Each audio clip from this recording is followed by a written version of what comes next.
उपराष्ट्रपति जगदीप धनखड़ की टिप्पणी, जो भारत की संवैधानिक स्थिति को लेकर एक नई बहस को जन्म दे रही है। उनके मुताबिक भारत की न्यायपालिका, खास करके सुप्रीम कोर्ट, अब मात्र न्याय करने तक सीमित नहीं रह गई है, बल्कि वह अपने आप को सुपर पार्लियामेंट की भूमिका में स्थापित करने की कोशिश कर रही है। धनखड़ ने ये बातें राज्यसभा इंटर्नशिप कार्यक्रम के समापन समारोह में कही, लेकिन उन्होंने जो कुछ भी कहा उसने सियासी गलियारों में ही नहीं, देश के आम लोगों में भी हलचल मचा दिया है। सुप्रीम कोर्ट की ओर से राष्ट्रपति और राज्यपालों को बिलों को मंजूर देने की समय सीमा तय किए जाने पर उपराष्ट्रपति जगदीप धनखड़ ने नाराजगी जताई। उन्होंने कहा कि हम ऐसी स्थिति नहीं रख सकते जहां अदालतें भारत के राष्ट्रपति को निर्देश दें। उन्होंने कहा कि संविधान का अनुच्छेद 142 के तहत मिले कोर्ट को विशेष अधिकार, लोकतांत्रिक शक्तियों के खिलाफ 24 घंटे 7 दिन उपलब्ध न्यूक्लियर मिसाइल बन गया है। अनुच्छेद 142 के तहत भारत का सुप्रीम कोर्ट पूर्ण न्याय करने के लिए कोई भी आदेश, निर्देश या फैसला दे सकता है, चाहे वो किसी भी मामले में हो। उपराष्ट्रपति धनखड़ ने आगे कहा कि भारत ने ऐसे लोकतंत्र की कल्पना नहीं की थी जहां जज कानून बनाएंगे, कार्यपालिका का काम स्वयं संभालेंगे और एक सुपर संसद के रूप में कार्य करेंगे।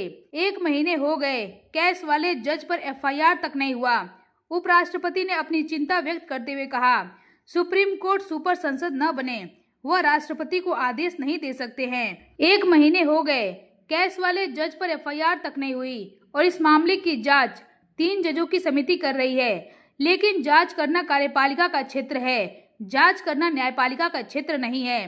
क्या यह समिति भारत के संविधान के अधीन है? नहीं। क्या 3 न्यायाधीशों की इस समिति को संसद से पारित किसी कानून के तहत कोई मंजूरी मिली हुई है? नहीं। हमारे पास जजों के लिए जिस तरह की व्यवस्था है उसमें संसद ही एकमात्र कार्रवाई कर सकती है। 1 महीना बीत चुका है। जांच के लिए तेजी, तत्परता और दोषी ठहराने वाले सामग्री को सुरक्षित रखने की जरूरत होती है।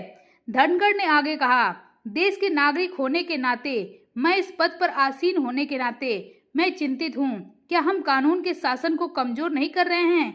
क्या हम उन लोगों के प्रति जवाबदेही नहीं हैं जिन्होंने हमें संविधान दिया?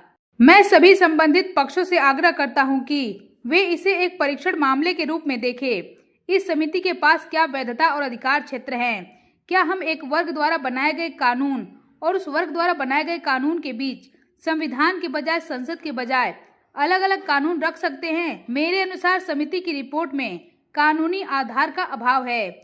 उन्होंने इसमें आगे कहा, राष्ट्रपति तक के निर्णय के खिलाफ जजमेंट दिया जा रहा है, पर एक जज के घर पर करोड़ों कैश मिलने के बावजूद कोई कार्रवाई नहीं हुई। चीफ जस्टिस ऑफ इंडिया को वीटो पावर नहीं दिया जाना चाहिए।